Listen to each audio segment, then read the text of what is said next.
So thank you so much, Kenrick, and everyone for inviting me here today. As Kenrick noted, we now have a resource center for minority aging research in San Diego focused on Alzheimer's disease. And I really could not have gotten this center without having had the experience of growing up in Chime. So thank you very much for that. It's been, and again, I missed you guys tremendously. So today I'm giving a talk on, it's a little different from I think what's on the agenda, but it's going to cover all the same. And it's as is here, the World Health Organization's approach to healthy aging. To be honest, this is a new topic for me. So sometimes crazily I do this. So I learned a lot in preparing this talk, and some of it I actually know a fair amount, and some of it I really know very little about. So I look forward to discussion at the end from all of you who I'm sure are well informed about many aspects about this that I may not be. Again, look forward to this. All right, so I'm going to give a little bit of an outline first. So I'm going to begin by talking about global and healthy aging. Then go over what the WHO defines as healthy aging. We'll then spend most of our time talking about the WHO's program that's called the Decade of Healthy Aging and the 10 priorities involved in that. Embedded in that, I just discovered early this month, they came out with COVID-19 priorities that are part of the Decade of Healthy Aging, and there are 4 of those compared to the 10 of the decade, and it's a little confusing, but we'll go through it as we talk. They're basically overlapping priorities. And then we'll end with healthy aging again. And because I couldn't bear to give a talk for 45 minutes without direct engagement, I created some polls throughout so that we can do some voting, little quizzes, and opinion sharing in some ways, not opinion, but mostly quizzes. So many organizations and entities have gotten into world aging. And so one of them is the United Nations. So you can see here, World Population Aging 2020 highlights. The US National Academy of Medicine has their global roadmap for healthy longevity. The NIA, of course, has done work in this area. This is a publication from 2017, which is outstanding, called Why Population Aging Matters. And pharmaceutical companies are also interested in this arena. So why? Of course, it's the numbers. So older adults are big. So I'm going to go through these population pyramids. So this is the world population, and can you all see my cursor? Anybody? Can't hear. No, don't see it. No. Okay, so I'll just talk. So top left is population in 1950, top right is the population in 1990, bottom left is population now, 2020, and bottom right is 2050. The blue areas are men, the yellow are women. The top of the pyramid are older people. The darker part of the pyramid are those age 65 and older. The taller you get, the older they are. And the thing that's striking here is that in 1950, of course, there were fewer people in the world and fewer people who were in the older age groups. And as we get, in progressively more recent times and into the future, we see, of course, the population is growing, and also that the percentage or proportion of the population that is older is also growing. So in 1950, no single country had more than 11% of its population who were age 65 and older. But in 2050, it's estimated that the countries who have the highest proportions of older people now could have 38% of their populations being age 65 and older. So here's another slide that gives you another view of really the same information. So in 2020, there are an estimated 727 million people age 65 and older worldwide. This number is expected to more than double by 2050, reaching over 1.5 billion persons. The share of older people in the global population is expected to increase from a current 9.3% in 2020 to 16% in 2050. And so by mid-century, 1 in 6 people globally will be age 65 and older. And this group is growing faster than all other age groups. So the demographic drivers of population aging are determined by 3 processes: fertility, which is declining globally; mortality, which is also declining globally; and migration. So that's where people live. So we're going to do our first poll now. And in this poll, I'm going to get help from Christina. And this is the question. So Christina, do you take over somehow? I didn't quite get this. So this is the question. There we go. So you're going to, and does the annotation function work too? So this is the question: which of these countries has the largest percentage of people age 65 and older? So you have to choose one.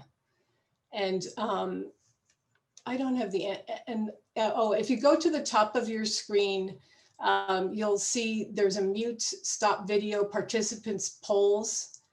And do you guys see that? And there's a thing called annotate. If you all see that, again, everyone's muted and I can't quite see you. So if Christina can help navigate this for the crowd, I'd love it.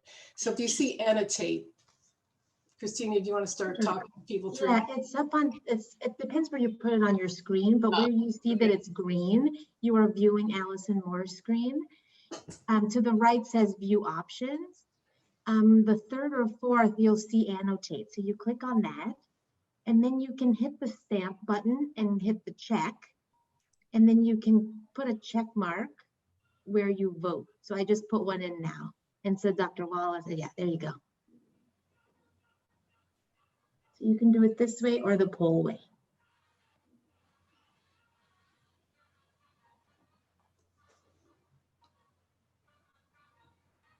I feel like the Kentucky Derby, like a horse race. You know, it's Japan out in the lead and Spain is in the back. Yes, and you can do it any way you want. All right. Sounds good. And then people can see who's voting how, and then they can jump on with a winning number. All right. So we're getting the idea that most people think it's Japan. All right, Christina. And so I'll move to the next slide. You are correct. So 88% in fact think it's Japan. All right. Greece, 10% Greece. All right, good. All right. So I'm going to go to the next slide, which I guess I can do once Christina releases the thing. Okay, I'll close it. All right, cool. So the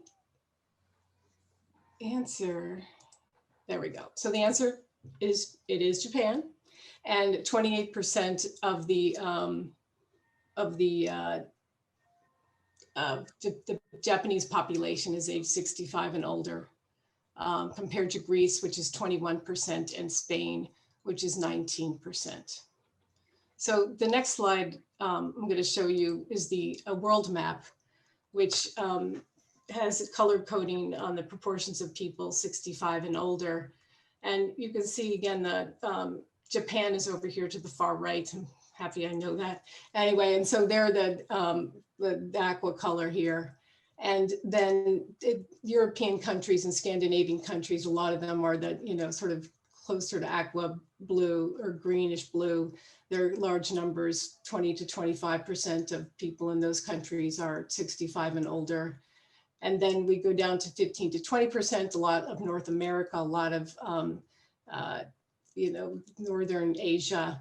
And then Maria Marking, who is a, you know, Chime scholar as well as one of our scholars, lives in Uruguay, which is here in South America. That's the only country there that has a 15 to 20% older people. And then the rest of the world really has some lower proportions of older people. So it's a pretty striking view of where the older people are in the world. Australia too, New Zealand. So global aging is heterogeneous and like aging itself. So this is great, but also challenging. The challenges are disease burden, which is growing, disability, which is growing, but and with reduced fertility, who's going to care for all these older people? So this is why, you know, the world really cares about this. And so the rest of this presentation is focused on how we're going to address these issues. So a handout came with this presentation, and it has this poster on it, which I really love. So healthy aging was the focus of the World Health Organization's work on aging between 2015 and 2020. At least that was the name of the program. And it emphasized the need for action across multiple sectors and enabling older people to remain a resource to their families, communities, and economies. So you can order this poster and put it on your wall, which is on my office that I never go to at UCSD, but it's a great poster. So, and so I'm going to talk now about the definition of healthy aging. So the World Health Organization defines this as the process of developing and maintaining the functional ability that enables well-being in older age. And functional ability is about having the capabilities that enable all people to be and to do what they reason to value. This includes a person's ability to meet their basic needs, which from a geriatrician's perspective is doing your ability to, you know, feed yourself, bathe yourself, take your medications, manage your transportation. And second is to learn, grow, and make decisions. So this, again, as a medical person, is to your sort of cognitive capacity. To be mobile, so to be able to, you know, get around either independently or with assistance.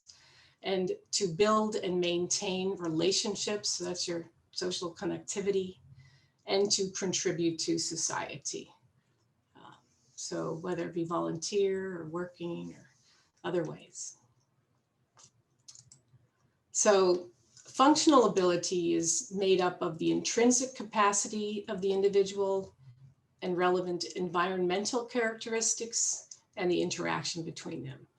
And intrinsic capacity includes all the mental and physical capacities that a person has, including the ability to walk, think, see, hear, and remember. And this level is influenced by disease, injury, and age-related change. And environments include home, community, broader society, and all the factors within them. So these environments include the built environment, people, their relationships and values, health and social policies, the systems that support them, and the services they implement. So very broad definitions. All right. So key considerations in healthy aging are two: diversity and inequity. Many of the reasons that we've gone into aging, I'd argue amongst all of us, is the diversity. So there is no typical older person.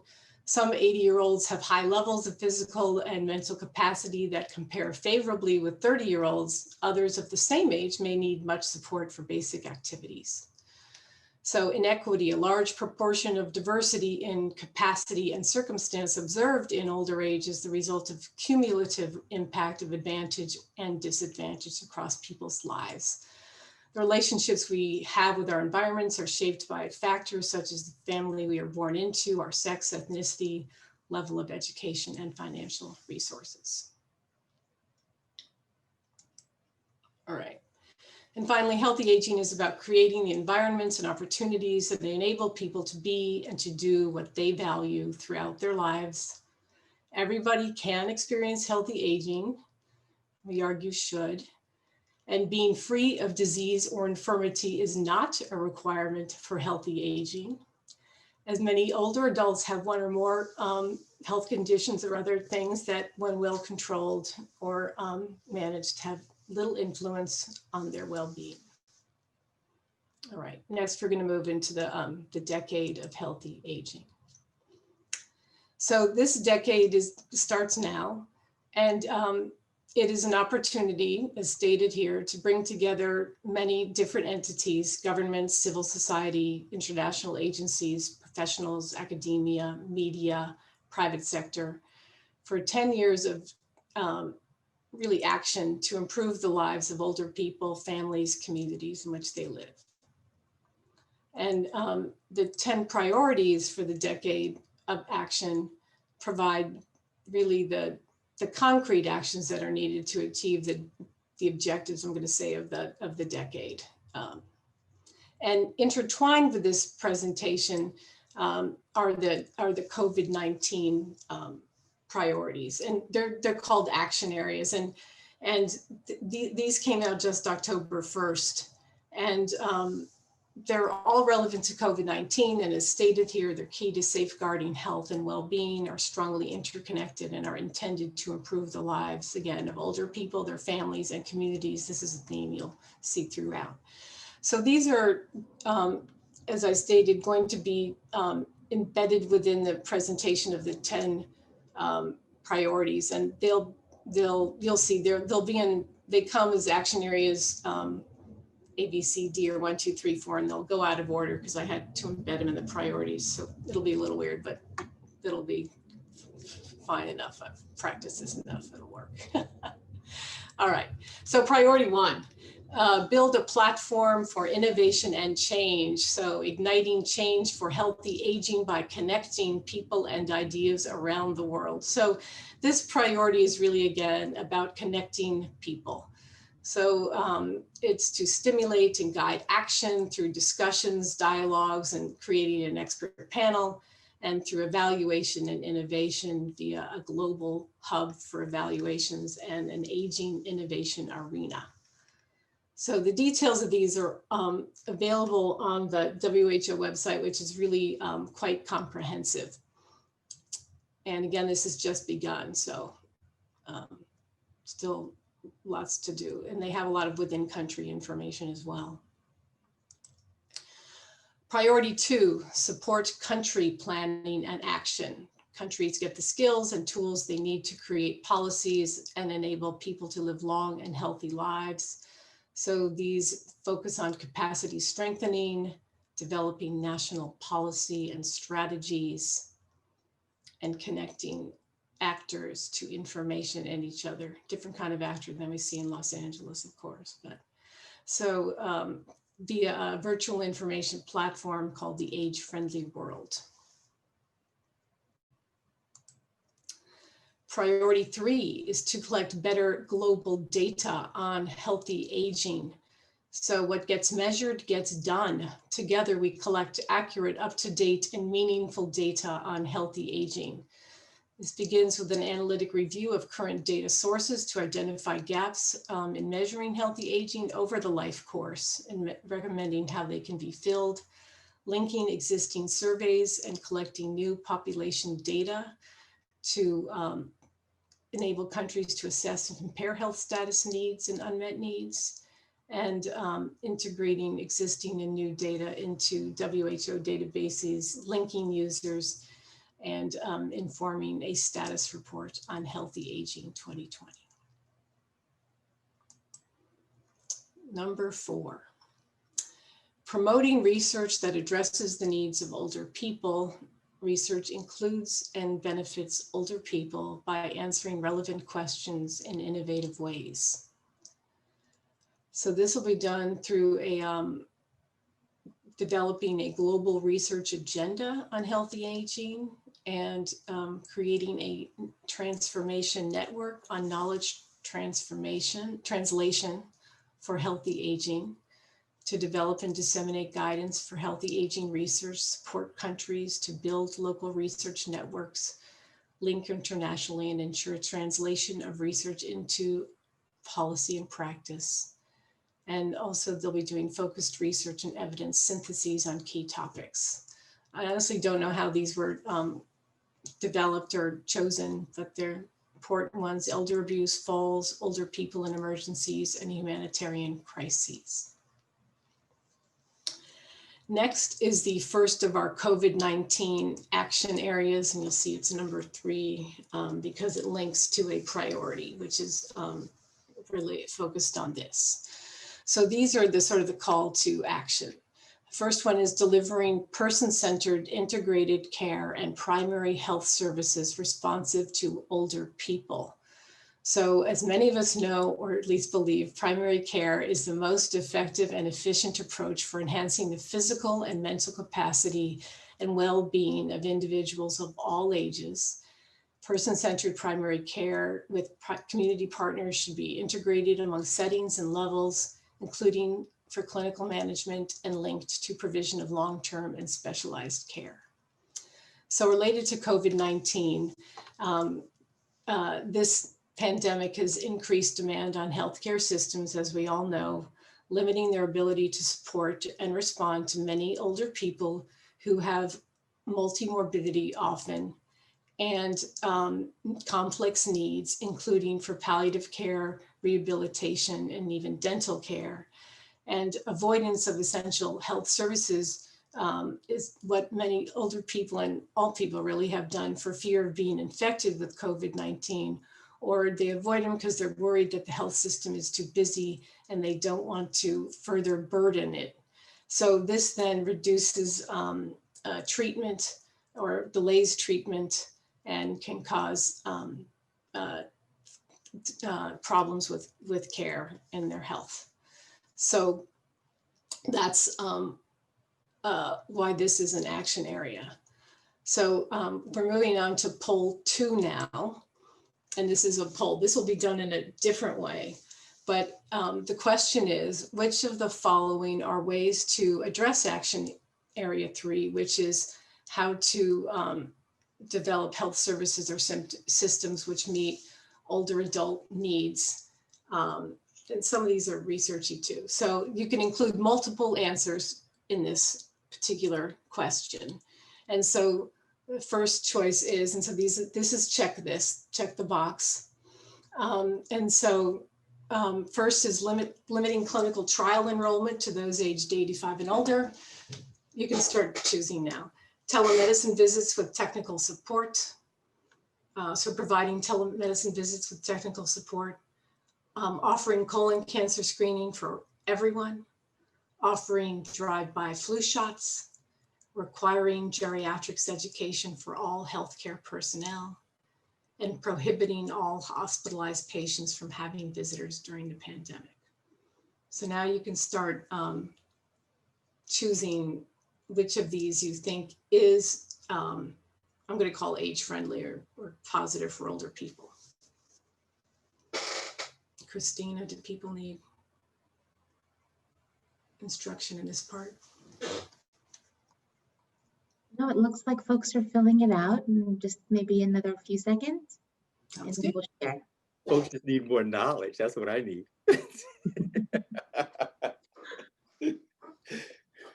We have 5 of these quizzy things to say. All right, I'm going to end poll if folks are done, and we'll share the results. Okay, people are still votes are still coming in. Okay, ending. Share. Okay.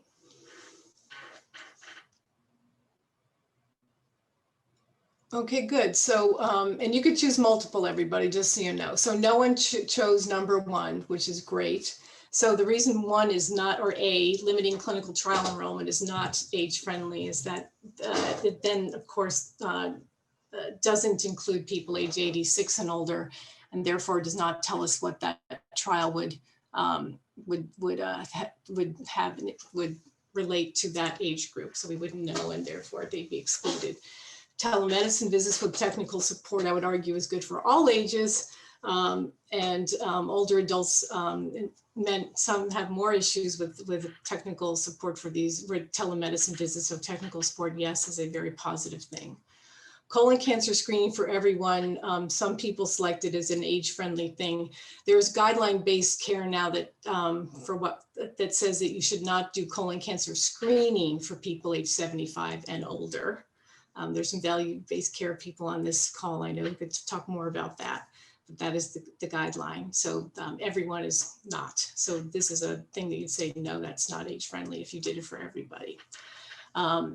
Offering drive-by flu shots is actually a good thing. So that's a yes. 74% of the group chose that answer. So this makes it more convenient for people to get their flu shots and reduces exposure. So drive-by means you get in your car and the organization offers flu shots that you just drive up and you get your shot in the arm by healthcare personnel. Requiring geriatrics education for all healthcare personnel is one I honestly made up, but 89% of you chose that. And so, yes, it's good to be educated and care for older people in order to help you provide better care. And in fact, in residency, all internal medicine and family medicine residents have to have some education in geriatrics. So that's another yes answer. And prohibiting all hospitalized patients from having visitors is not good. So yeah, only maybe 1 or 2 people chose that. So early in the pandemic, I would say most health systems weren't letting anyone come in for fear of infection. That was particularly difficult for people with delirium and dementia. Those people really do better with having someone that they know with them. It improves their safety and improves their ability to be cared for. And so early on, a lot of health systems were then changing that guidance and allowing someone from the family to be with them. And I think more and more now hospitals are at least letting one person be with the individual while they're there. So the correct answers are, I think next slide, I'll advance now when I can.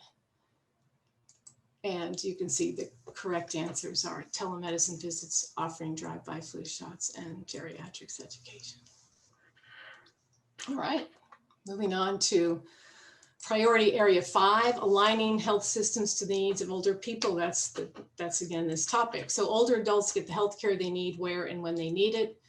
This will be done at the level of the individual by providing guidance and tools for primary care on comprehensive assessment of older person, delivery of integrated care, and at the level of the health system to develop guidance for them on how to develop, monitor, and evaluate services to support integrated care, and creation of this WHO Clinical Consortium on Healthy Aging to advance research and clinical practice. All right. COVID-19 and the action area 4. So providing older people who need it with access to long-term care.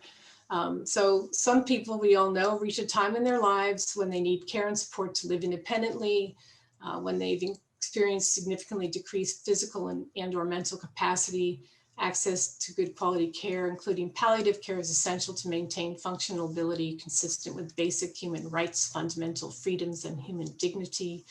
Long-term care must be aligned with the primary care system and respond accordingly. So even before COVID-19, long-term care services have been under-resourced, neglected, and not well integrated with other parts of health and social care systems. COVID-19 has exposed these weaknesses, and with the devastating impact in long-term care facilities we're all well aware of. Many older people in these settings are at increased risk of severe illness and death from underlying conditions. And these risks are exacerbated where there is insufficient space, delayed action, and non-reporting of COVID-19 cases or deaths. Staff, and also worsened by staff who haven't been trained on or have access to infection prevention and control, including personal protective equipment, where the supervision is inefficient or insufficient, and where policies and governance are weak. So long-term care. Next poll. Poll should be coming up. This is not a poll, this is one where you get to do the checkbox. So which of the following areas are ways to, oh, it is, isn't it? Yeah, it's a checkbox. It's an annotation one if you want, where you get to draw all over the screen if you want. And for this one, which of the following are ways to address improving access to long-term care? First is expand fee for service care, that is, you get paid for what you do. Second is require health professionals to spend part of their training in long-term care facilities and in hospice and palliative care services. And 3 or C is to enable telemedicine to facilitate communication between primary care and long-term care systems. So start. Did you take the checkbox down? Oh, there it is. Yeah, it's the checkbox one.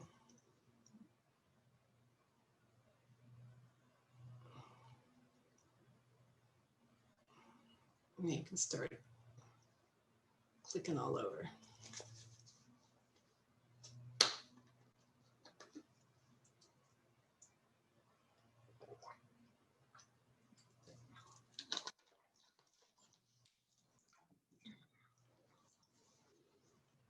Yeah, you can do different symbols, kind of fun.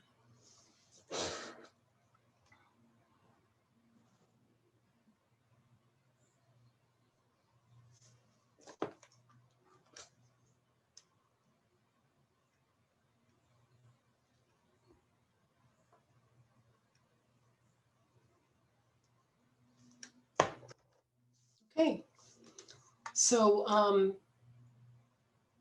minority said expand fee for service, and most of you said require the professionals to spend part of the training in long-term care facilities and enable telemedicine. So that's good. So again, expand fee for service, unfortunately, is contrary to improving long-term care the way, because fee for service doesn't provide good reimbursement for long-term care services. People are not then as willing to provide care in long-term care sites. So expanding fee-for-service care wouldn't be as good. So value-based care is a better choice for long-term care services to flourish, let's say. So to provide just sort of a, just so we want to improve this outcome, if we want to improve this quality metric, please do it. And we don't, necessarily give you X dollar to do this and X dollar to do that. We just want to improve this outcome however you can. That'll encourage people to spend time in improving long-term care, to improve the care there. So require is always a bad word, but health professionals, again, getting training in different sites where people are that in long-term care will have them understand better what kind of care can occur there and should occur there, and do better at it, and or connect better with people that provide care in those sites. And then telemedicine, again, to facilitate communication is good. So those B and C are the correct answers in this case. All right. Priority 6 is to lay the foundations for long-term care system in every country. Older people and caregivers get the care and support they need to live with dignity and enjoy their basic human rights. So building understanding and commitment to develop long-term care systems through policy dialogues, mapping the current situation in long-term care provision to inform action, serve as a baseline with regard to need, unmet need, and to provide guidance, tools, and technical assistance for countries. Okay, priority 7 is to ensure the human resources necessary for integrated care. People have the skills to deliver quality health and long-term care services for older people. This is about strengthening the caregiver workforce. So this is, first is to develop a health labor market analysis toolkit, provide technical support, and really to enable countries to identify workforce gaps and strengths and develop strategies to meet workforce needs. 2 is strengthening education and training capacity through guidelines and core competencies, piloting programs to inform, support, and build skills for paid and unpaid caregivers, and to build and strengthen governance capacity and mechanisms to ensure a sustainable health and social care workforce. And finally, to innovate, to do pilot projects to demonstrate how other social groups, in this case, older people's associations, can be supported to take on responsibility for caregiving and suggest new career pathways that take into account demographic and technological change and highlight job and associated economic opportunities of the care economy. So use different means of training and caregiving and target different types of people to enter the caregiving workforce and highlight the economic positives of so doing. All right. COVID-19, Action Area 1, changing how we think, feel, and act toward age and aging. I'm going to spend a little time on this topic. Ageism is the stereotyping of prejudice against and discrimination towards people because of their age. Ageism affects people of all ages, but has particularly deleterious effects on older people. So it's stereotyping how we think, prejudice against how we feel, and discrimination towards how we act. So COVID-19 revealed how prevalent ageism is in society. Further imposed rules designed to protect older people had often different effects than those intended. For example, prolonged, shielding or keeping them, I'm going to say, separated from the rest of society may have been intended to be protective, but restrictions on movement and socialization we saw resulted in isolation, or still are, physical and cognitive dysfunction. Efforts need to be increased to combat ageism in all policies, settings, and practices. Attention needs to be drawn to negative stereotyping, prejudice, and discrimination. So ageism is, again, highly prevalent. However, unlike other forms of discrimination, including sexism and racism, it is socially accepted and usually unchallenged because of its largely implicit and subconscious nature. Children as young as 4 years of age are aware of their culture's age stereotypes. These stereotypes focus predominantly on the negative aspects of aging, with older age typecast as an inevitable decline in physical and mental capacities and a period of dependency. Language and media, including films, television, popular music, print, and social media, most often echo and reinforce these stereotypes because ageist depictions tend to be the norm. And as we get older, we experience ageism from others, but also from ourselves because of the unconscious internalization of society's negative attitudes and stereotypes towards older people. This helps explain why older people often try to stay young, feel shame about getting older, and limit what they can do instead of taking pride in the accomplishment of aging. Ageism has been shown to have a negative impact on our participation in society, health, and longevity. For example, those who hold negative attitudes on aging have slower recovery from disability, live on age 7.5 years less than those who hold positive attitudes, and are less likely to be socially integrated. Ageism also poses barriers to the development of good policies on aging and health, as it influences the way problems are framed, the questions that are asked, and the solutions that are offered. In this context, age is often understood as sufficient justification for treating people unequally and limiting their opportunities for meaningful contribution. So next poll. What are some of the ways this is the checkbox kind, what are some of the ways you have experienced or observed ageism? May select multiple choices. There's no right or wrong for this one. It's just observations. Alison, should we put the poll in, or do you want to just have the annotation? Yeah, annotated. Okay. Please, thank you.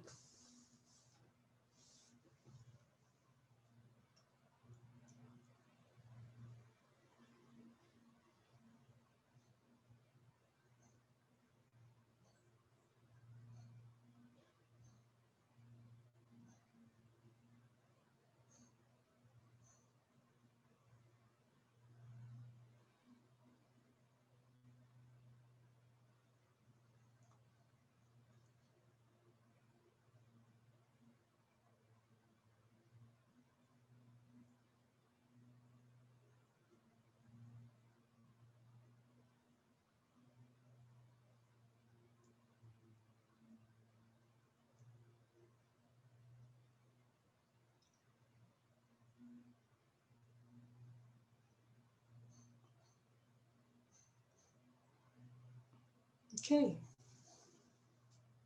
All right, so we got a lot of traffic on all of them, so that's good. So again, this is pervasive and sort of anyway, it's a thing everywhere. So so I'm working on this grant on aging and technology, and so the products that are developed for that's the B item, the designed without regard for changes that occur with aging. So how things are just designed in ways that don't take into consideration sort of these, I'm going to call it normal changes with aging, or more common changes that occur with aging, even though the population is so giant and it does use technology. So the anti-aging marketplace, these things which people think are nice, calling sweetie honey, you know, and people like, this is ageist. We all say, oh, you look so good for your age. And we're all like, oh, yes, I do. I'm so happy. And assuming that, again, they can't use technology, don't have sex, all these assumptions to have any kind of ist or ism environment. All right. So here we go. Okay, so so the WHO's program to address this is to compile data and evidence needed to inform effective communication and concrete actions to combat ageism, develop our global coalition to steer social change and concrete actions, have a communication platform to support a global public information campaign to reframe perceptions of aging and combat ageism, and provide guidance and support and training to local and national policymakers to help transform age and social policy. All right, number 9, getting to the end. Make the economic case for investment in healthy aging. Better understanding the costs and opportunities of healthy aging is a starting point for sustainable, equitable, and effective responses. Decision makers in countries at all levels of socioeconomic development need a balanced and comprehensive understanding of the economic implications of population aging. Yet data in this area is limited, and there's little consensus on how to frame the real costs and benefits of policy interventions or inaction. So in collaboration with entities like the World Bank, WHO is working to identify gaps and limitations in our current understanding of the economic impacts of aging, and to identify actions that can ensure stronger evidence base for policy development. This priority will provide crucial input to priorities related to ageism, health systems, and long-term care. In addition to the work already underway, this priority will provide a rigorous economic case for appropriate investment in older populations and contribute the economic contributions of older people, the impacts of preventable declines and cost of inaction, and the economic benefits can be achieved, and identify a range of models for financing and long-term care systems for older people. All right. So last action area for COVID-19. And one of my favorites, developing communities in ways that foster the abilities of older people. Age-friendly communities are physical, social, and economic environments, both urban and rural, that enable older people with different capacities to age safely in a place that is right for them, be included and participate, develop personally and professionally, and contribute to their communities while retaining their autonomy, dignity, health, and well-being. So COVID-19 affects individuals, families, communities, and societies profoundly, and the disruption disproportionately affects older men and women, particularly those who need care and support in their daily activities, who live in residential care facilities, are already socially isolated, and are in closed workplaces or in crowded living situations such as homeless shelters, migrant or refugee camps. Loss of a job and opportunities for social interaction can increase fear, social isolation, depression, loneliness, abuse, and neglect. All right, last poll. This one is the poll where you do the check boxes. So which of the following are examples of age-friendly community? Yes or no for each. So that should be coming up next with Christina.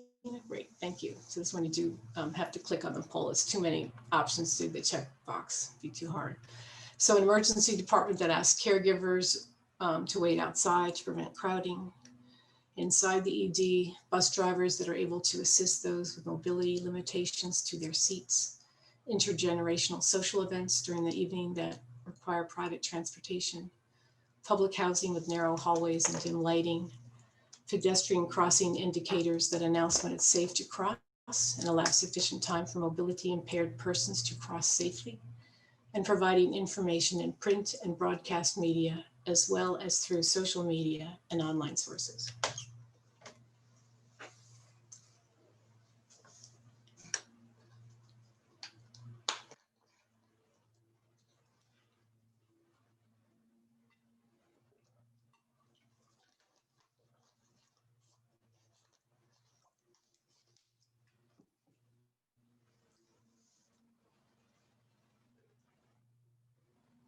All right, got the answers here.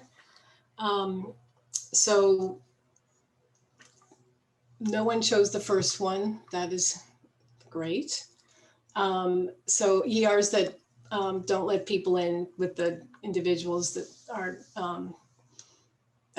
needing the care inside is difficult. I can say probably happened universally, may still happen, but it's difficult if not dangerous for people who especially are cognitively impaired. Bus drivers that are able to assist is chosen by basically everybody, 97%. So it makes sense if you can, bus drivers can actually get out and help the individuals get on the bus into their seats. It's age friendly. Intergenerational social events sounds like a good thing, but then if they're in the evening and require private transportation, that can be a limitation for older adults who may not be so comfortable traveling in the evening or on their own, may not be able to drive, number one, be able to drive at night, number two, and may not have private transportation. So those are limitations. Public housing is also not chosen by many that has narrow hallways and dim lighting. Again, people may need to use walkers or wheelchairs that may not work well in narrow hallways, and dim lighting is difficult for those with visual impairment. That is just more common with aging, so not safe. Most everyone chose the last two options, which is good. So the pedestrian crossing indicators that announce when it's safe. So for vision impaired people, they can hear it as well as potentially see it, and allow time for people to cross the street for enough time. So that's another challenge, is often the time allowed to cross the street is not enough for people who can't, run across almost. And then providing information in print and broadcast media, that's a form of communication that is more commonly used in older populations, certainly compared to social media, as well as online sources. So it's more inclusive. So well, did well with that. So Alison, yeah. that crossing is insane. Sometimes, like when I cross Wilshire, sometimes it's like hard for me to make it and I'm just regular. And I'm like, suppose I had an injury, suppose I was old, I'm going slow. There's like no way I could get across this street. Yeah. So we just don't bother, right? Like, forget it, because I'm just not going to walk anymore. Yeah. Yeah. Yeah. Not good. I think about that a lot when I'm crossing these streets. Yeah. Like, how is someone older or someone who has a disability or something ever going to get across in time? Yeah. It's trouble. So need us to fight for them and make that change. All right. Yep. Yeah. So those are the right answers, the red. Okay. Last priority, again, is the tail end of this, the age friendly. So they're developing a global network for age friendly cities and communities. So first is to develop an interactive database of age friendly practices. Number two, I love enhancing local capacity through the development of a mentorship program for age-friendly professionals and a massive open online course, or MOOC, on how to create and develop age-friendly environments, and supporting the use of research data and low-cost evaluations. that can enable cities and communities to steer their efforts to what works.